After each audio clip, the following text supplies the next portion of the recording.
Alright, what's going on everybody?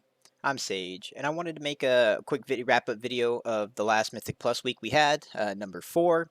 It's a little bit of a delayed video because of obviously the holiday for Halloween, so happy late Halloween to anybody who went out there and celebrated it. But a quick wrap-up of kind of like an overview of Feral, as well as we had three new dungeons to test this last weekend, and I kind of will talk into those ones more because there's actually not too much has changed on the feral side, which is a good thing. Like we're in a very good spot, and as long as we don't get touched too much, we should be very strong going into Dragonflight, and that's what we're really hoping at this point is the last little you know leg of the race here that we have a little bit more uh, you know avoidance, I guess you could call it, that we kind of hidden from the radar. That way we don't get smacked because Feral is not in an OP scenario. I would say there's still a lot of classes that definitely beat Feral in damage, and then there's also like damage profile types that definitely beat Feral. Like there's still people that can burst up to 350k DPS on certain pulls, and Feral's not the person that's going to be bursting up to 350k, especially on ads that die very very fast, because we don't have that exact damage profile of just like pushing everything inside a few GCDs to just burst. um, However, we are still in a very good spot, especially for late game Mythic Plus, for decent sized keys, for raid. We're still looking very good for all of those scenarios. Definitely, we're looking better inside AOE than we all are in single target, which is a great thing. It's definitely a change up, and I think most people that play Feral or have been playing Feral for a long time would definitely prefer the swap a little bit because that allows us to gain access to more content like higher end Mythic Plus without feeling like we're dragging down the team because of our incapability of doing AoE damage, and we have that now. So without further ado, the only thing that there hasn't, so I'm going to go over the build and then the one thing that's kind of changed for Feral, which isn't too big. And pretty much this is the build I've been running to mess around inside dungeons. I like it because it's more consistent per pack base. Like you have consistently the same damage profile going into every single pack pretty much. Obviously outside of Berserk, if you're Berserking, it's going to do more damage. But outside of that, you have more consistent damage because you're not relying on Convoke. You're not relying on Adaptive Swarm, applying and trying to have good uptime on Adaptive Swarm on packs, as well as you're not trying to play with Blood Talons. Blood Talons is strong, and I do understand the talk about utilizing Blood Talons. There is no feasible possible way to have Blood Talons on every single one of your finishers because you proc too much, especially in large AoE. You're going to proc too much Apex Predator.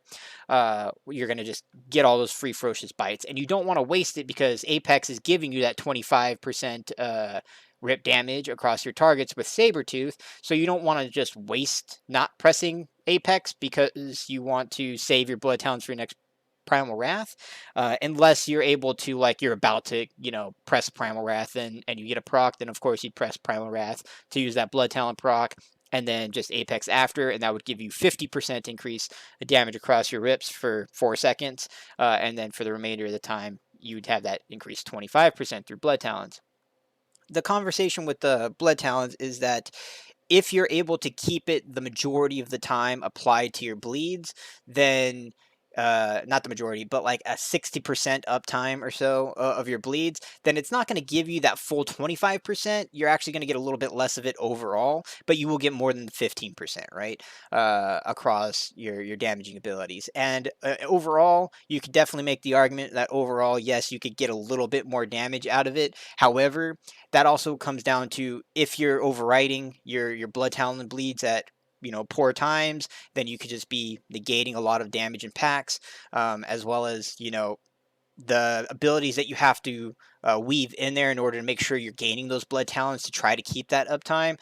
You could be losing out on a little bit of damage from having to press those single target abilities inside AoE in order to keep your Blood Talons procced. And so, like, overall, honestly, I think that it's a lot of optimization and a lot of focus to keep up Blood Talons for not too much bang for your money. Will it come ahead? More than likely, that's the complexity with classes, if you're trying to min-max things, then you can definitely play that Blood Talons build. I have played it several times on live. I've played it on beta, and as more damage is like we're trying to squeeze out that last little bit in higher keys, then yeah, you play Blood Talons, and you just try to be super mindful of not overwriting it the best you can, making sure that you're looking at your procs for Apex, as well as how many charges of Blood Talons you have, and so on and so forth. But my recommendation would be, honestly, for the time being, like, damage is not what's going to stop anybody, especially at the beginning of a patch. Even in pre-patch, damage is not the thing that's going to stop you from completing good content right now. So the 15% guaranteed across all of your finishers, all of your bites, all of your rips is honestly just better to play. And if you're failing to optimize Blood Talons, and you're getting like 50% or less uptime on Blood Talons, and you're just overriding it all the time, you're actually just losing damage out at that point. So I would recommend, look at your uptime on dungeons. If you're not sitting around 60+% or even more, then just go with Lion Strength, and guarantee your damage across all your targets, as well as it's just so much, it's so much quality of life inside one talent compared to another, that I would take that. But past that, not too much has changed. This is kind of a general build. This one, I like this one. Instead of going down the center of the tree, where I do like the defensive that we have with Survival Instincts. However, it is a point that you're placing there that's kind of burned on only survivability, and there's no damage involved in it, as well as your Frantic Momentum is not the best energy 2-point energy talent to take. So, like, I definitely prefer Cat's Curiosity over Frantic Momentum, and then I've talked about the synergy between Cat's Curiosity and Moment of Clarity with Omen of Clarity. And you get to have all of those goodies, as well as you get the 1 point in Sudden Ambush that gives you that constant proc in an AoE. You're never pressing Shred. With this build, you don't have to press Shred, because you're not running Blood Talons. So anytime that this procs, you will just use that proc on your Double Clawed Rake to get it on 2 different targets, which once again increases your damage. With Blood Talons build, there are points where you would press Shred to keep your Blood Talons, rolling. You could obviously go into Moonfire with that as well, in order to change it up, which you could just swap points around to get Moonfire pretty quickly if you wanted to do that. Inside AoE, Moonfire is obviously just a single target ability. If you get it out there early, though, like at the beginning of a pack, or if you're choosing between a Moonfire that's going to last the majority of its duration over a Shred, Moonfire will definitely win out. So, keep that stuff in mind. But not too much has changed. So past that, the only thing that's actually changed is that they made it so that if you select Brutal Slash, which we do right now, because Brutal Slash is just better damage than Swipe is currently. This is one of those things kind of like Blood Talons, where it's like, if you wanted simplicity, you go with Swipe. If you want more damage for having to optimize your usage of Brutal Slash, then you go Brutal Slash. I definitely think that Brutal Slash is a lot less complex than like Blood Talons, I guess you could say, as far as optimizing its uptime and damage potential.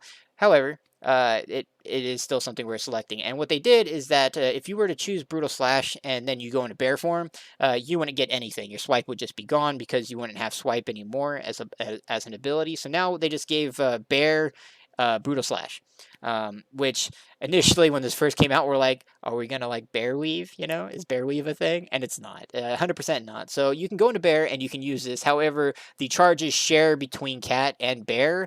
They do the same amount of damage across both of them. However, inside bear form, they do not combo point generate. So if you're going to press this in bear form, you would just be wasting your combo point generation through the ability, which is just, you don't want to do that.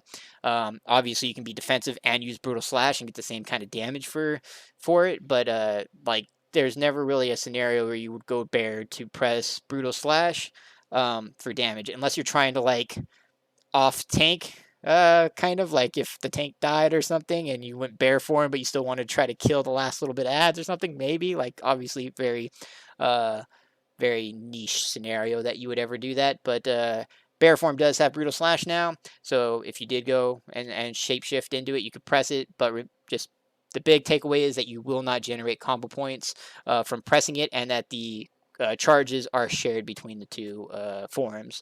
So you can, like, Brutal Slash 3 times inside cat form and then Brutal Slash 3 times inside bear form, which if that was possible, you would absolutely do that. Even if bear form didn't combo point generate any abilities, instead of weaving into like Sunfire or something, and you just go bear and then Brutal Slash because it has the same damage value. But that's not the case. So let's stop talking about that because I don't want to confuse you guys. The charges are shared. The damage is the same, but combo points do not generate inside bear form. They just kind of gave it so that you have an ability in bear form when you shapeshift because you didn't have any AoE button besides Thrash inside bear form. All right, and that's ultimately the only thing that's really changed for Feral, which is, once again, that's pretty decent. We're in a good spot right now. I don't think we're overly powerful. I think we're doing decent.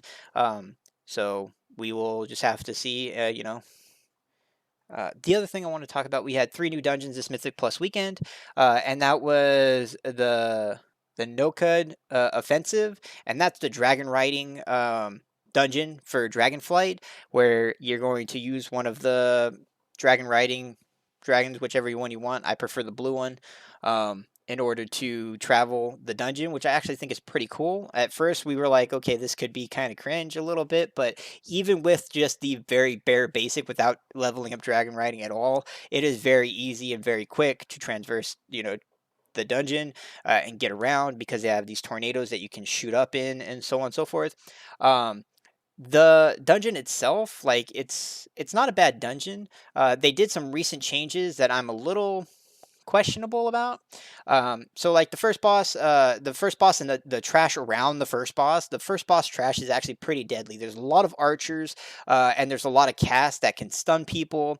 The archers can pretty much one-shot some people, depending on the level of key, and that just comes down to tuning. So we're hopefully that they'll fix that. You do need pretty much clear all the trash because the the pats, they're not little pats, they're actually pretty decent sized pats that run around. They get horned, called to different packs that are engaged in combat. So you pretty much want to clear them all, and you want to kind of clear the pats before you clear the packs because they will just get very, very close to the main packs that you have to clear out, where you have to all the little ballistas around the boss. You have to clear those out because you have to use those ballistas on the boss.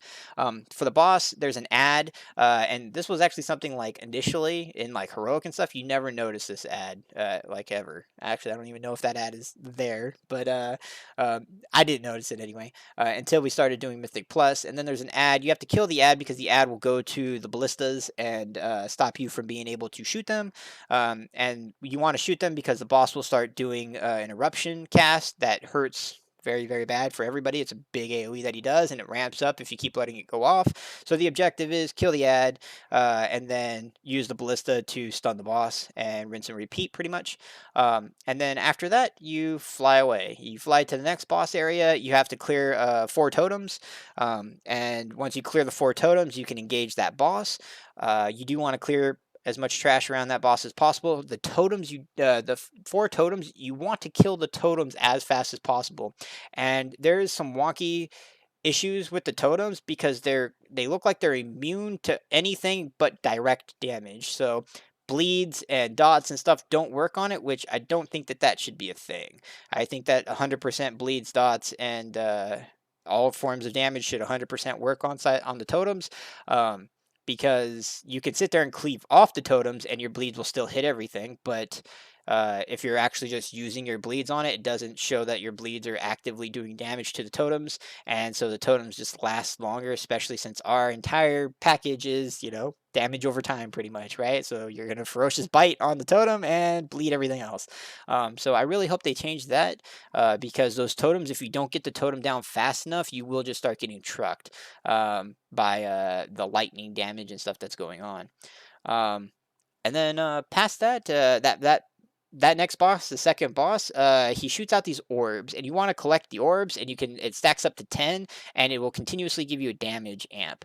Obviously, the more stacks you have, the more of a damage amp you have, and every single time you get, after you have 10 stacks, every time you get one, your duration is refreshed. So you don't need to sit there and continuously get them all, but he will suck the orbs into himself to give himself a damage amp. So you want to make sure that you are actively trying to eat up those orbs and maintain that damage buff as much as possible.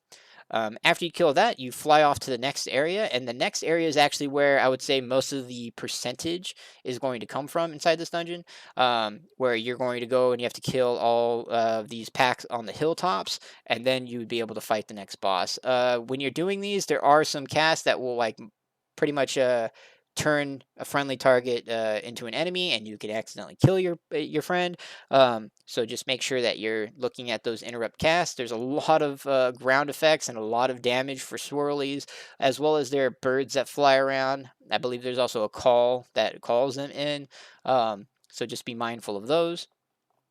And then past that, that second boss or the third boss inside that area is these two centaurs that you have to deal with. There actually you have to deal with quite a bit between the two of them. There is a ground slam that leaves behind debris inside a like kind of coned area.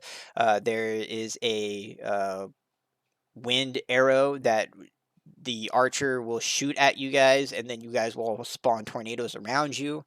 There's an interrupt cast where she'll push out like a tornado wind from her that pushes everybody away. And there's a charge. You have to dodge the charge, so on and so forth.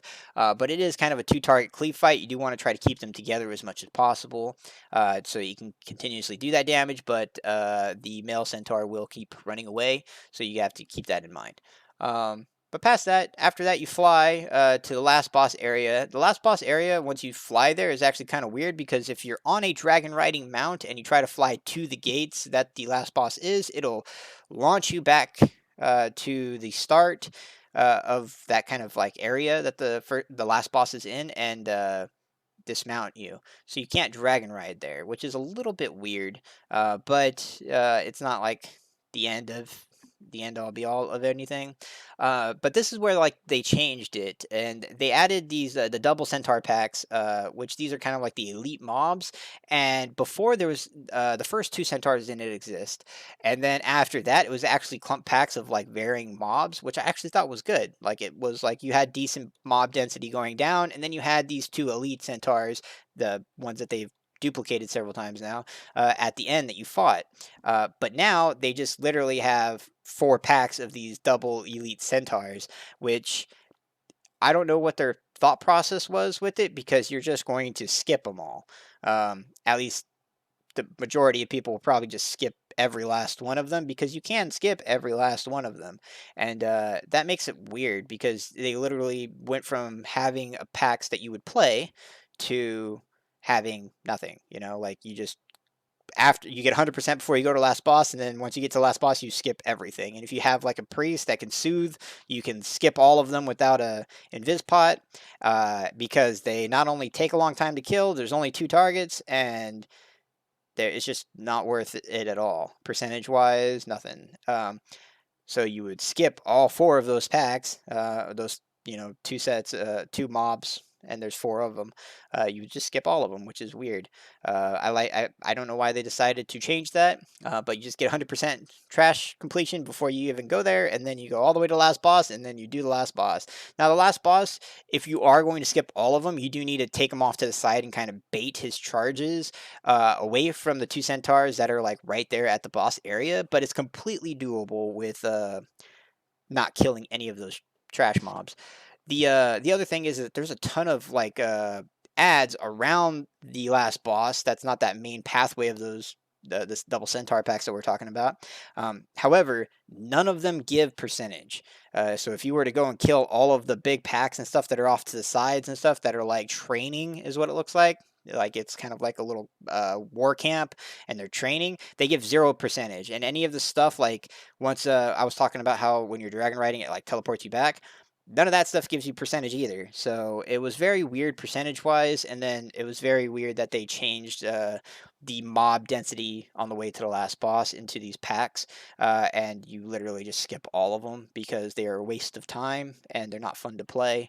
So I hope that they either revert that, or something, you know, because you can just literally skip all of them, and that will always be the right thing to do is just skip them. And you have to soothe the first pack, and you just walk right past them. The second pack, you can actually just walk up over the hill and over the gate, like that's next to them. The third pack, you can soothe, and the last pack, you can kind of just walk over a hill also, but you could also just soothe it as well and keep going, or you just, you know, and shroud it or invis it or you know, any of that kind of stuff, and you can pretty much get past it. They do have true sight, which is a kind of a pain, but even with true sight, like soothe just lets you walk past them. So I definitely think that a priest, like a holy priest or something like that, will probably be very, very strong inside that dungeon just because of that last piece. um if not, I'm sure that there's 1,000 ways to skip it, because it's not like there's like a small area to try to get around them. You can pretty much warlock gate it, or like I said, all the other abilities to get around it. Um, so so that was the Nokhud Offensive. All in all, I think it's an interesting dungeon. I do enjoy the dragon riding. I think dragon riding in total is actually pretty cool. Um, but the percentage and the trash mobs, I think, need to be fixed quite a bit, as well as a little bit of tuning on the like archers and stuff on that first boss area. The next dungeons that we got, the next two of them actually, are dungeons that are coming back to us. One of them is Court of Stars, and the other one is Shadowmoon Burial Ground. So Shadowmoon Burial Ground was a WoD dungeon. They had the challenge mode, which is just kind of a timed run version of it. So very much it had the kind of style of Mythic Plus, but it wasn't required to like have trash percentage or anything like that. So they definitely have to tweak it, and this will be the first time that Shadowmoon has come into its own as far as the Mythic dungeon pool, which is very cool. I do like seeing them revamping older dungeons to make them more modernized so that we could actually play them again. Shadowmoon Burial Ground. This is a dungeon though that where there was a couple of concerns when we initially heard that it was coming out.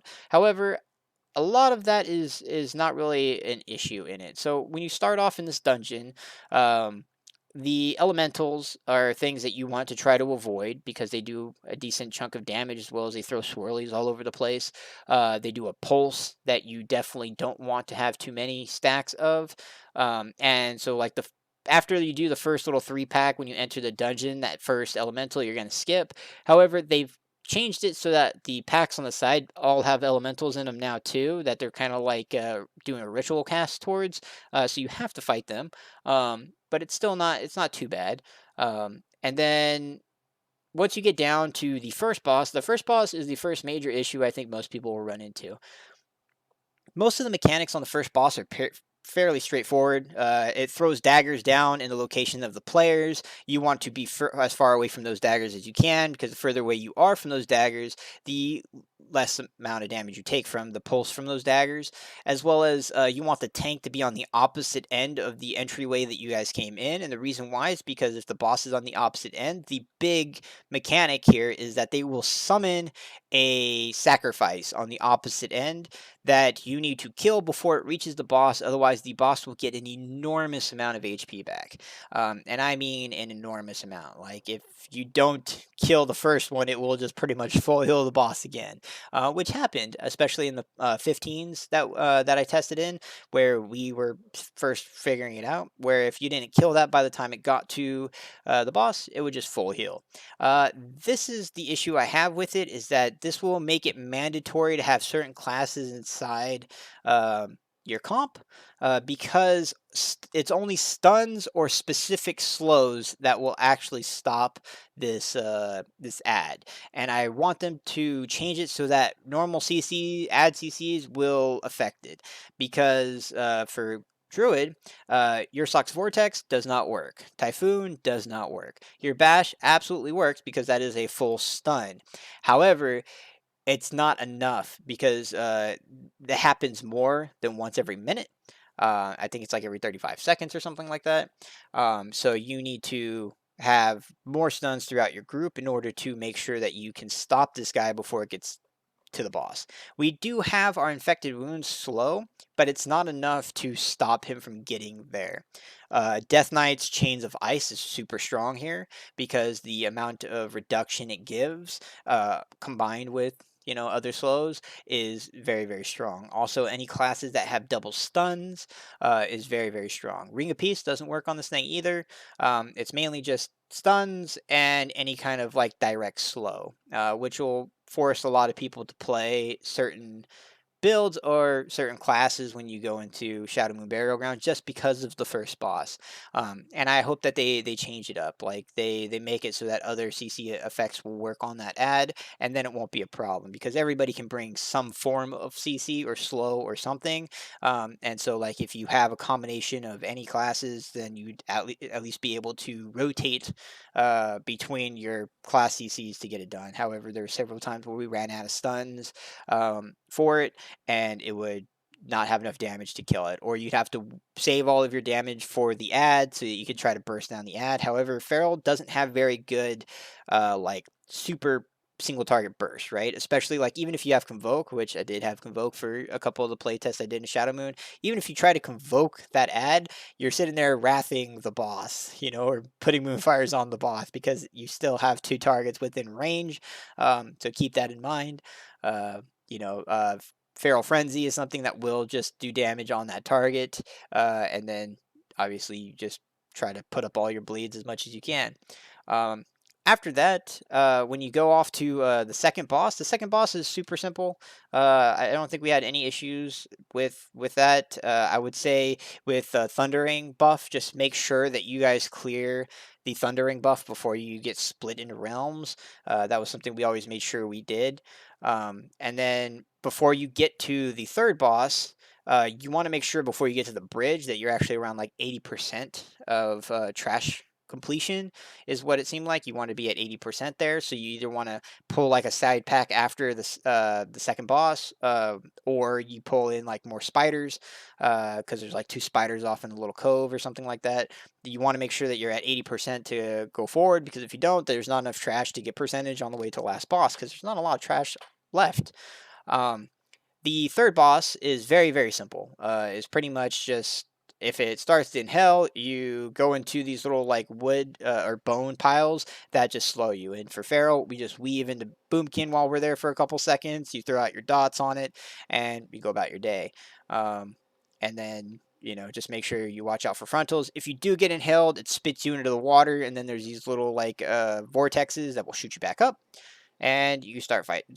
You continue the fight again. It doesn't kill you. It does a little bit of damage to you. It's not super deadly. It is just kind of annoying, to be honest. So just make sure that you actively get inside a bone pile. And then the last thing for trash is that after the third boss, there's two trash packs left. The first trash pack is just an array of different type of animals from the dungeon altogether, which is very simple. But then the next one is two elementals together, and this pack is horrible because you're going to get double pulses, and each time the pulses they stack up, and eventually between the pulses and the swirlies on the ground, you will just die. So there's a couple things that you can do here. You can send all cooldowns on one of them and just burst it down super super fast, and then you don't have to worry about it too much because one pulse is manageable. Or you can try to LOS it, but the pulses go off so fast that unless you're ranged, it's very hard to LOS it. You can pull them back to the doorway and try to get around the corner to LOS it, but more than likely the method here is going to be burst down one of them and then just kill the other, which kind of sucks because up next is the last boss. So you might not have all of your cooldowns for the last boss, but you need to burn down that pack very, very fast, because if you let the pulses get too high, everybody will just, get rotted away and die. The last boss is actually pretty neat. He does like a beam on one person. You want to be away from that beam because it's just like the daggers. The closer you are to it, the more damage it does.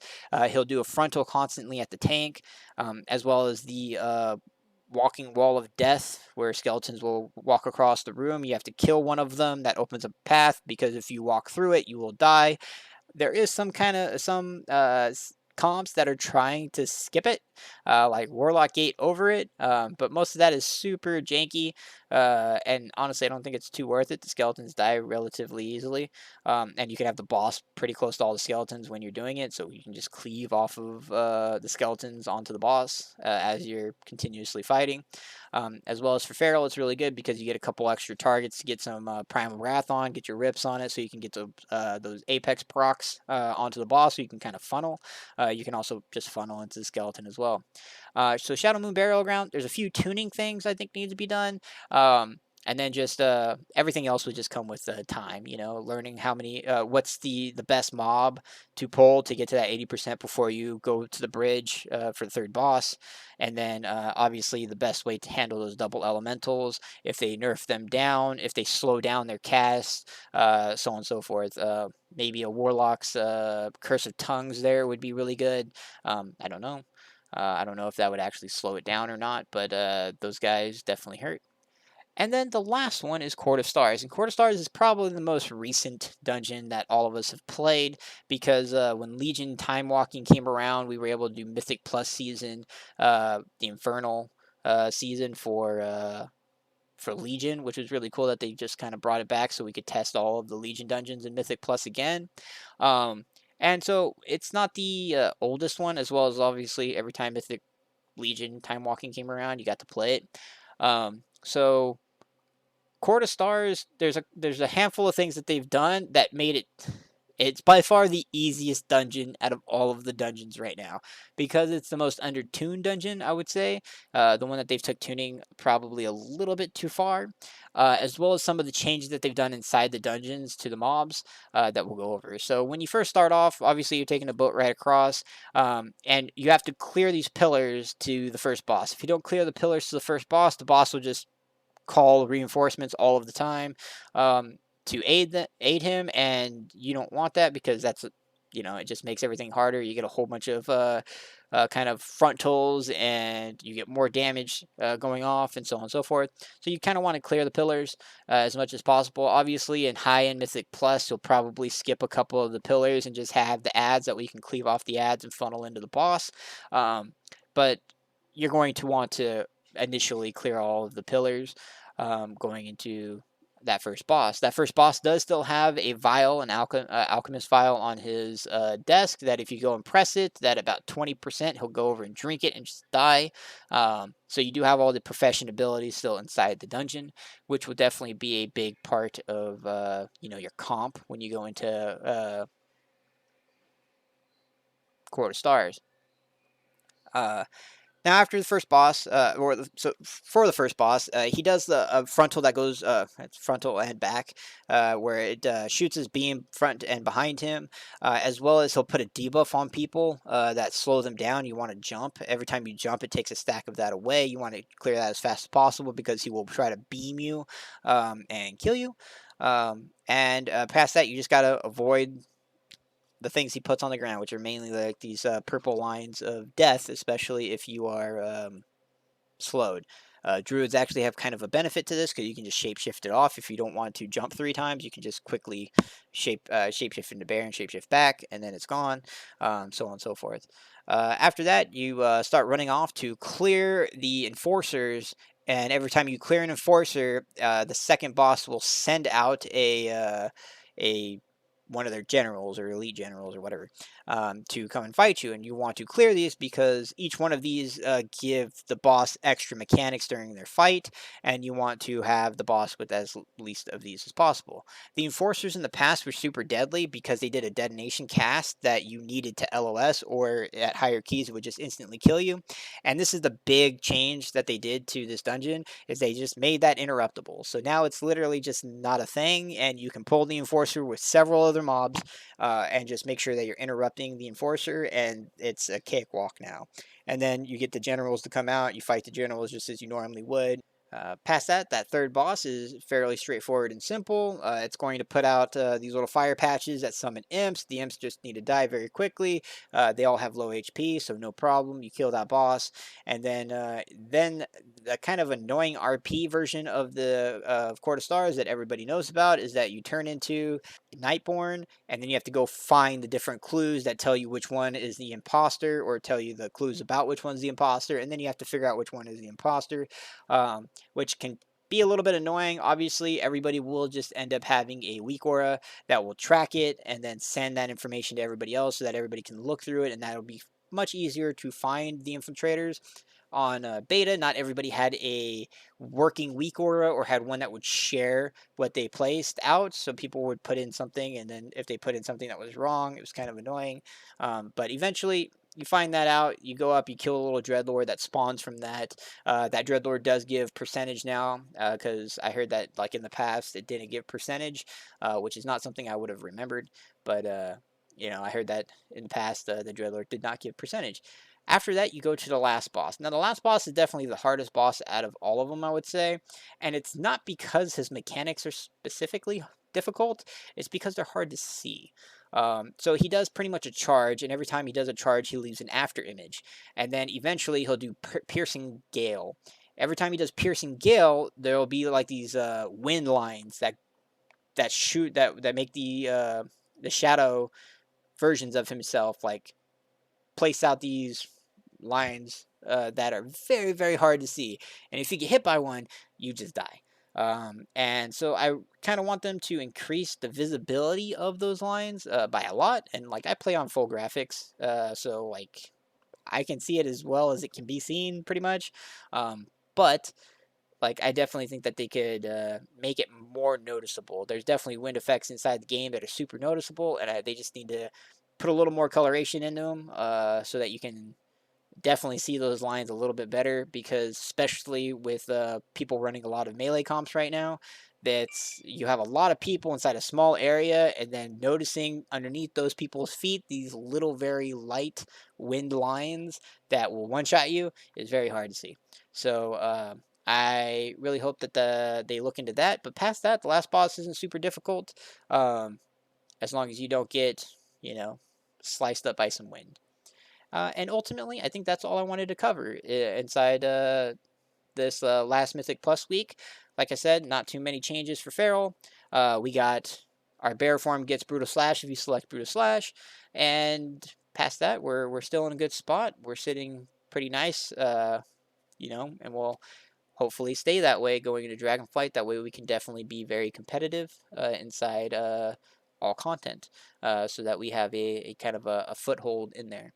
Um, and I think that's kind of where I'm going to wrap this video up.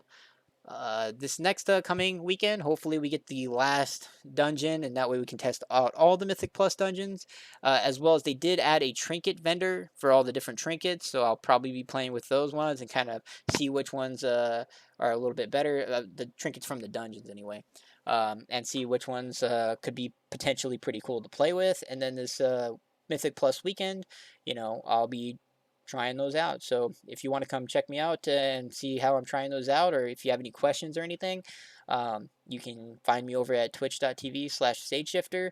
I typically stream super late at night, so super late at night Pacific time. So if you guys want to check out the stream or have a conversation with me, by all means drop by and let me know your thoughts. Past that, oh, I want to make an announcement after I made that add-on video just to kind of help out people that kept asking about my weak auras. Even though my weak auras were super janky, Luxtos has finished the weak aura package for Druid. I do highly recommend going and grabbing his work. His work does show all of the snapshot benefits to all of our abilities. So it will show Blood Talent's 25% increase to your rips.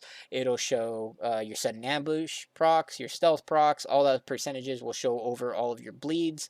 The procs for every single one of like sudden ambush proc, your apex proc, your moment of clarity proc, so on and so forth. All those are very nice in there. The one thing I added to that kit is pretty much the large Sabretooth buff that I've shown several times. Is I threw that up there just because I like to see it, and that's not something that's visible inside his kit.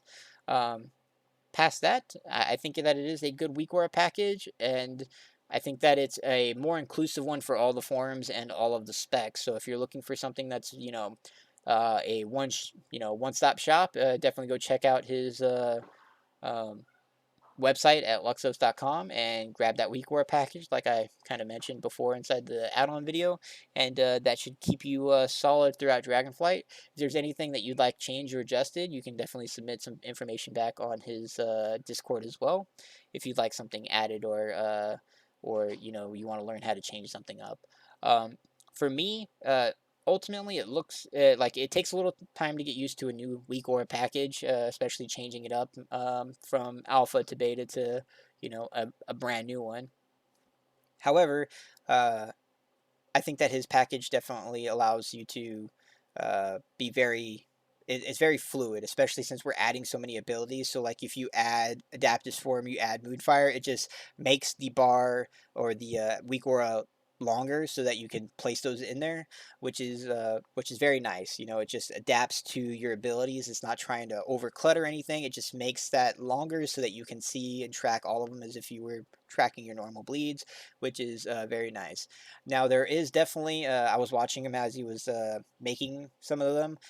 There's obviously a lot of coding behind all of the abilities and all of their pandemic windows and so on and so forth. So he kind of just had a middle ground with all of them. So not all the pandemic windows are exactly precise, but I definitely think that they're good enough to just get the gist of what's going on.